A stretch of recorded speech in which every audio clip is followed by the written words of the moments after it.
नमस्कार बंधुरा घोष किचेने सकलके स्वागत। आज के आमी घोष किचेने निये एसेछि दई कातला रेसिपि। दई कातला बानानोर जोन्नो आमी कातला माछेर 6टा बड़ बड़ पिस निये नियेछि। एबार एगुलोके आमी नुन दिये मैरिनेट करब।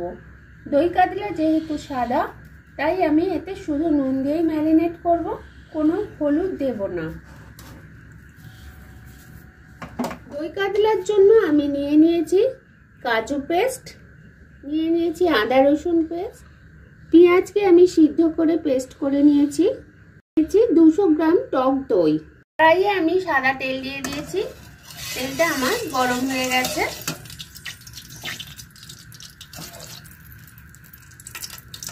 তেলের মধ্যে আমি কাতলা মাছগুলো একটা একটা করে দিয়ে দেব।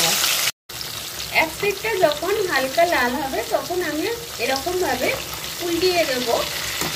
এগুলো কিন্তু খুব বেশি লাল করে ভাজবো না, আমি এরকম হালকা একটু করে ভেজে নেব। কাতলা মাছগুলো আমার ভাজা হয়ে গেছে সবকটা এরকম ভাবে। এবার আমি এগুলোকে একটা একটা করে সব তুলে নেব। মাছগুলো ভাজার পর আমি তেলের মধ্যে দিয়ে দেব কাঁচা লঙ্কা। কাঁচা লঙ্কাগুলোকে আমি এরকম চিড়ে দিয়েছি। এবার এই তেলে আমি দিয়ে দেব আদা রসুন পেস্ট। আদাটা একটু ভেজে নেওয়ার পর আমি দিয়ে দেব সিদ্ধ করে যে আমি পেঁয়াজটা পেস্ট করে রেখেছি সেই পেঁয়াজ পেস্টটা। এবারে আমি এর মধ্যে দিয়ে দেব কাজু পেস্ট। কাজু পেস্টটা দিয়েও আমি একইভাবে এরকম নাড়তে থাকবো, এতে স্বাদটাও খুব সুন্দর আসবে। আমার চ্যানেলে বিভিন্ন রেসিপি দেখার জন্য আমার পুরো ভিডিওটা দেখুন এবং যারা চ্যানেলটিকে সাবস্ক্রাইব করেননি তারা চ্যানেলটি সাবস্ক্রাইব করুন। কাজু পেস্ট দেওয়ার পর আমি এর পর দিয়ে দেব টক দই। টক দইয়ের পরিমাপটা আমি আগেই বলে দিয়েছি, আমি 200 গ্রাম পরিমাণ টক দই দিয়েছি।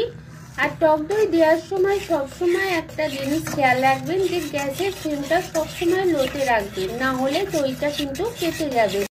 এবারে আমি এর মধ্যে দিয়ে দেব স্বাদ মতো লবণ। টক দই দিয়েছি, টক দইয়ের স্বাদটা অ্যাডজাস্ট করার জন্য আমি এর মধ্যে দিয়ে দেব 1 চামচ পরিমাণ চিনি। দই কাতলার পুরো মশলাটা আমার কিন্তু রেডি হয়ে গেছে। এবারে এর মধ্যে আমি দিয়ে দেব শুধু জিরে গুঁড়ো, কারণ এর মধ্যে আর অন্য কোনো মশলা দিতে লাগে না, শুধু জিরে গুঁড়োটা এর মধ্যে দিয়ে দেব। দই কাতলার গ্রেভিটা আমার পুরো রেডি হয়ে গেছে।